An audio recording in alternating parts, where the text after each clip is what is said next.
ଅବହେଳିତ ଅବସ୍ଥାରେ ବାବା ଚମ୍ପେଶ୍ୱର ପଡ଼ୁନାହିଁ କାହାର ନଜର।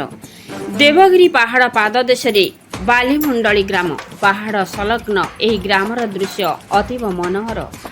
ଝରଣାର କୁଳୁକୁଳୁ ନାଦରେ ଅଞ୍ଚଳ ପ୍ରକମ୍ପିତ ହେଉଥିବା ବେଳେ ପକ୍ଷୀଙ୍କ କିଚିରିମିଚିରି ରାବ, ସରୀସୃପ ଏବଂ ପଶୁମାନଙ୍କ ଗର୍ଜନ ତର୍ଜନ ଶବ୍ଦରେ ସମସ୍ତେ ହୁଅନ୍ତି ଭୟଭୀତ।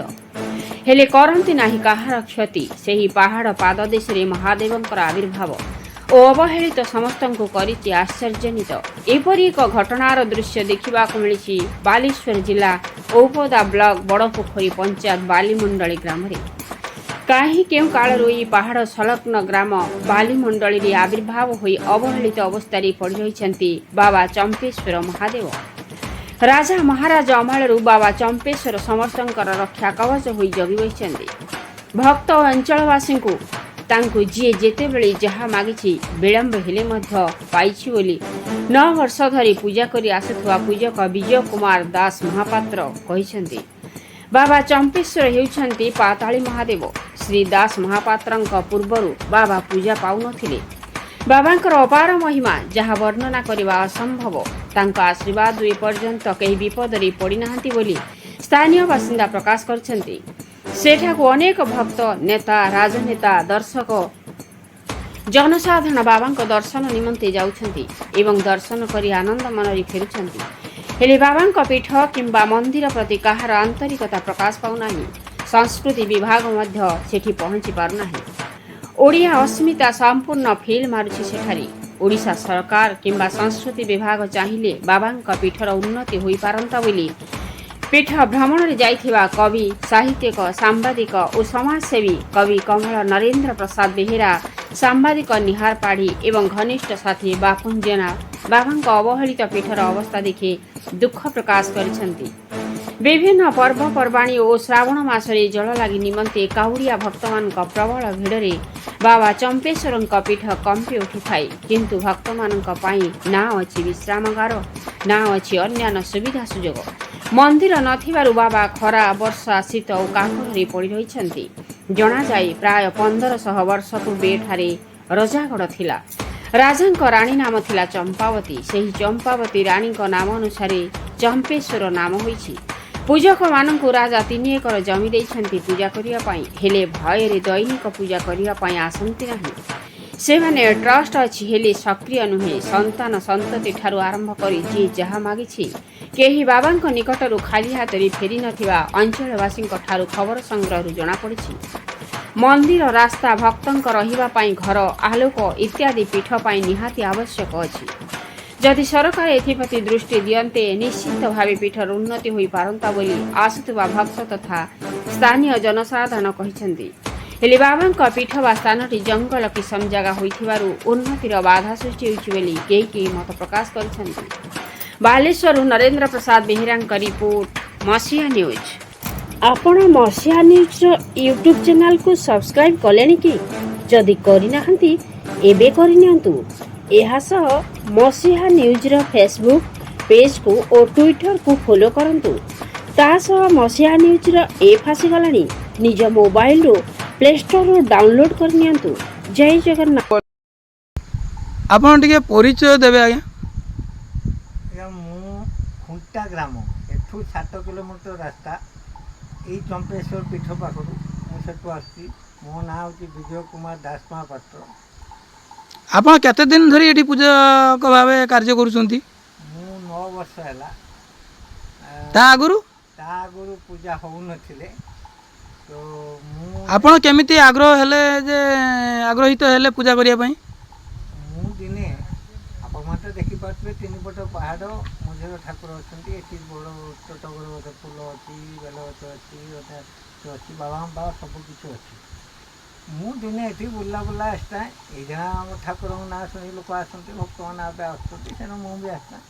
ମୁଁ ଦେଖିନି ଠାକୁର ପୂଜା କରୁଛନ୍ତି। ମୁଁ ତ ଜାତୀୟ ବ୍ରାହ୍ମଣ, ତେଣୁ ମୁଁ ଚିନ୍ତା କଲି ମୁଁ ପୂଜା କଲେ କେମିତି ହୁଅନ୍ତା। ଏଇ ଯେଉଁ ମନ ଭିତରେ ରହିନି, ମୋ ମନ ଭିତରେ ସବୁବେଳେ ଖାଲି ଗୁଡ଼େଇ ଘାଣ୍ଟି ହେଲା ଆସିମି। କିନ୍ତୁ କିଛି ବିରୋଧିତା ବି ଥିଲା। କିଛି ବିରୋଧ କଲେ ଏଠି ଖେଳର କଥା ନା କ'ଣ, ଦିନେ ଯିବୁନି। ତେଣୁ ମୁଁ ଆଉ ସେ କଥା କାହାରି କଥା ନ ଶୁଣିକି ସେ ବାବାଙ୍କର ମୋତେ ଆଣିବା ଶକ୍ତି ହେଉ, ନହେଲେ ମୋର ଇଚ୍ଛା ଶକ୍ତି ଥାଉ, ଯାହା ମୁଁ ଆସିକି ଏଠି ପୂଜା କରିବା ଆରମ୍ଭ କଲି। ଓ ବାବା ଚମ୍ପେଶ୍ୱର ଏଇଠି ସ୍ଥାପିତ ହେଇଛନ୍ତି ନା ଆବିର୍ଭାବ ହେଇଛନ୍ତି? ମୁଁ 9 ବର୍ଷ ତ ପୂଜାରୀ, 9 ବର୍ଷ ଆଗରୁ ମୁଁ ପାଖାପାଖି ଯେତିକି ଦୂର ଶୁଣିଛି ଏବଂ ଭୁବନେଶ୍ୱରରୁ ଯେଉଁ ଆସିଥିଲେ ଟ୍ରଷ୍ଟ ବାଲା ଯେଉଁମାନେ ତାଙ୍କ ମାଟି ଫାଟି ପରୀକ୍ଷା କରୁଥିଲେ, ଇଏ 1500 ସେମାନେ କହିଲେ 1500ରୁ 1800 ବର୍ଷ ଭିତରେ ଇଏ ପୁରୁଣା ଠାକୁର, ଇଏ ପାତାଳରୁ ବାହାରିଛନ୍ତି। ଆଉ କିମ୍ବଦନ୍ତୀ ମାନେ ଏଠି ଯେଉଁ ଲୋକ ଯେଉଁମାନେ ବୟସ୍କ ଲୋକ ସେମାନେ କୁହନ୍ତି ଆଗରୁ ରଜା ରାଜୁଡ଼ା ଏଠି ରହୁଥିଲେ, ଆଉ ଇଏ ପାତାଳ ପଟୁ ମହାଦେବ ତାଙ୍କର ଜମି ରଜାମାନେ ଦେଇଛନ୍ତି ପୂଜାରୀକି। ପୂଜାରୀମାନେ ଏଠି ପୂଜା କରତେ ଆସନ୍ତିନି, କାହିଁ ଡରନ୍ତି? ହାତୀ ଅଛି, ଭାଲୁ ଅଛି, ଏମାନେ ଡରନ୍ତି। ପାହାଡ଼ 3 ପଟ ଏ ଡରନ୍ତି, ସେମାନେ ପୂଜା କରତେ ଆସନ୍ତିନି। ବର୍ଷକୁ 2 ଥର ଆସନ୍ତି, ଜାଗର ଆଉ ମକର ସଂକ୍ରାନ୍ତି। କିନ୍ତୁ ମୁଁ ସେସବୁ ଭୂକ୍ଷେପ ନ କରି ପ୍ରତ୍ୟେକ ଦିନ ଆସିବି। ଆଉ ଚମ୍ପେଶ୍ୱର ବୋଲି ନାମକରଣ କାହିଁକି ହେଇଛି କିଛି ଜାଣିଛନ୍ତି?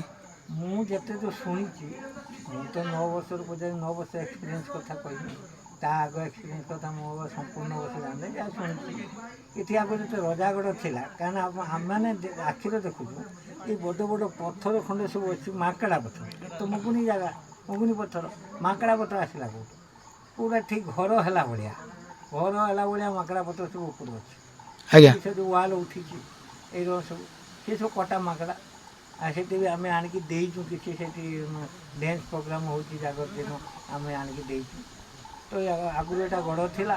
ସିଏ ଗଡ଼ର ଯେ ରଜା ଥିଲେ ଭୌଜ ରଜା, ତାଙ୍କ ନାଁ ଅବଶ୍ୟ ମୁଁ ଜାଣିନାହିଁ, କିନ୍ତୁ ଏ ଗଡ଼ର ରାଣୀ ଯିଏ ଥିଲେ ତାଙ୍କ ନାଁ ଥିଲା ଚମ୍ପାବତୀ।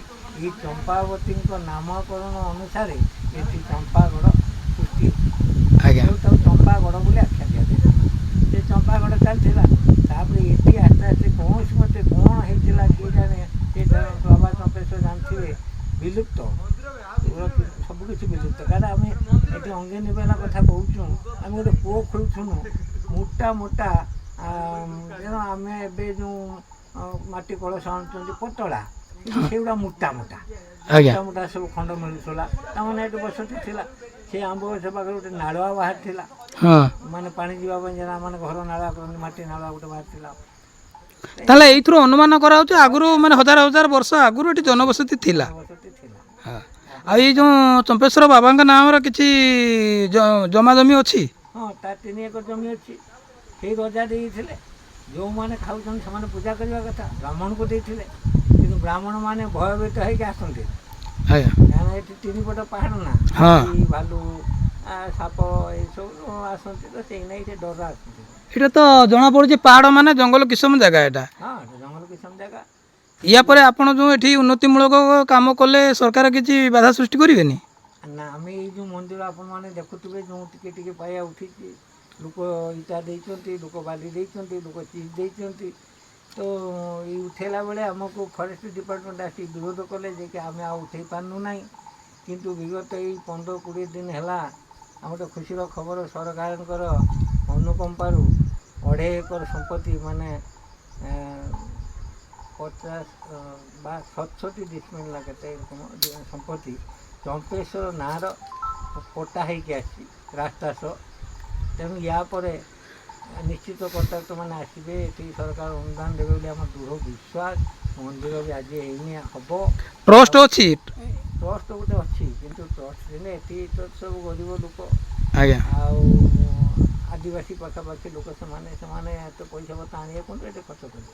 ଆଉ ଏତେ ଦିନ ମାନେ ଯଦି ବହୁତ ଦିନର ମନ୍ଦିର କି ବାବା ଆବିର୍ଭୂତ ହେଇଛନ୍ତି, ମନ୍ଦିର ନ ହେବାର କାରଣ କ'ଣ? ମନ୍ଦିର ନ ହେବାର କାରଣ ମୁଁ ଯେତେ ଦୂର ଜାଣେ, 9 ବର୍ଷ ଏକ୍ସପିରିଏନ୍ସ ଭିତରେ କିଛି ଲୋକ କୁହନ୍ତି, ବୟସ୍କ ଲୋକ, ବାବା ଚମ୍ପେଶ୍ୱର କହିଛନ୍ତି ମନ୍ଦିର ମାନେ ହେବନି, ରହିବେନି। ଆଚ୍ଛା। କିନ୍ତୁ ମୋର ମନେ ହୁଏ ଏଟା ହେଉଛି ସେ ଲୋକର ମନ କଥା। କୁଆଡ଼େ ତାକୁ କିଛି ପଇସା ପତ୍ର ମଗାଯିବ ମନ୍ଦିର ପାଇଁ, ସେଇଥିପାଇଁ ସେ ଏଇ ଆମ ମନ ଭିତରୁ ମନ ଗଡ଼ା କଥା କହିଛି। କାରଣ ବାବା ତାକୁ କହିଥିଲେ ଯେ ସ୍ୱପ୍ନେଇଥିଲେ ନା କ'ଣ କହିଥିଲେ। ଆଜ୍ଞା। କିନ୍ତୁ ମୁଁ ଦିନେ ସ୍ୱପ୍ନ ଦେଖିଛି 9 ବର୍ଷ ପୂଜା ଭିତରେ ସୁନ୍ଦର ମନ୍ଦିରଟେ ହେଇଛି ସତ, କିନ୍ତୁ ଯେଇ ରକମ ଆମେ ଏଇଖିଣା ବୁଲିକି ଲୋକ ଦେଖିପାରୁଛନ୍ତି ବାବାକୁ, ତ ଆମେ ଗେଟ୍ ଯାଇ ପକେଇଛୁ, କିନ୍ତୁ ଗୋଟେ ଲୋକ ଆଇନି ସହ ବାବାକୁ ଦର୍ଶନ କରିପାରୁଛୁ।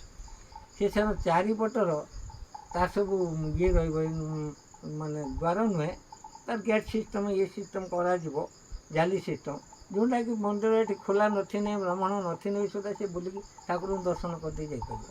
ସେଟା ମୁଁ ସ୍ୱପ୍ନ ଦେଖିଥିଲି, ମାର୍ବଲ ହେଇଛି, ଆଉ ଗୋଟେ ଲୋକ ମରିଗଲାଣି ଜଣେ ପଣ୍ଡିତ ବ୍ରାହ୍ମଣ, ସିଏ ପୂଜା କରୁଛନ୍ତି, ଗୋଟେ ସ୍ତ୍ରୀ ଲୋକ ଉପରେ ପାଟି କରୁଛନ୍ତି, ଏଇରକମ ପାଟି କରୁଛନ୍ତି, ମୋ ନିଦ ଭାଙ୍ଗିଗଲା।